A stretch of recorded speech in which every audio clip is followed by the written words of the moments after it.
Hey guys, Dave Ellie, your GTA real estate broker, and today we're going to be going through the numbers for June 2024.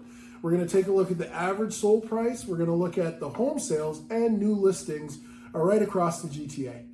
All right guys, so what we noticed, which was pretty interesting, I found this great map that you're seeing behind me, and it really highlights the different changes in the different areas based on colors. Red and dark red being where we're seeing the highest price point or sold price across the GTA, and then going to the blue and the darker blue, we're seeing a decline. So I thought this was a great visual for you guys so you can see what I'm seeing and make that evaluation for yourself. So right across the top, we're seeing the Innisfil, the Sutton area, north of the city, really taking a pretty good hit. And we've seen some declines in values there.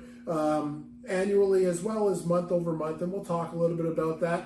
Right in the center core here, we got York Region. So you got Markham, Vaughan, Richmond Hill, Stouffville, Uxbridge, where we're seeing some pretty healthy red markers there. And then on the two sides, so you got Newcastle, Oshawa on the side here, and then you got Brampton and Mississauga on this other side here, where we're seeing some cooling effect occurring, and we'll get into some of the details now. So why don't we start with Stouffville? Obviously, it's my favorite place. It's my home. Stouffville's seeing some really healthy numbers, and that's what you're going to see right over here. So month over month, up 9.2%, which is great to see. Home sales is up 1.9%, and then new listings is up 4.7%. So we're seeing a lot of inventory hitting the market, which is providing lots of options to buyers and ultimately putting a much more constraint on sellers as we see that pivot into more of a balanced market. All right, guys, so why don't we talk about Whitby? So Whitby, we're seeing some interesting changes there on an annual as well as a monthly basis. So the average sold price in Whitby is just over $1 million, and that encompasses all segments of homes. On the monthly, we're seeing an upward trajectory of 2.2%. However, on home sales, we're seeing a decline of 7.1%, as well as for new listings, a decline of 1.6%. But on the annual change, we're seeing home sales up by 8.2% in Whitby, and new listings up 27.6%. So lots of inventory hitting the market. Things are taking a little bit longer. That's why we're seeing the average days on market kind of making its way up to closer to that 20 days on market on average. All right, guys, so let's take a look on the west side. So we got Mississauga over here. Definitely seeing some big changes there. Average sale price is down to just 1.1 million, just north of. On an annual basis, it's down 0.8%.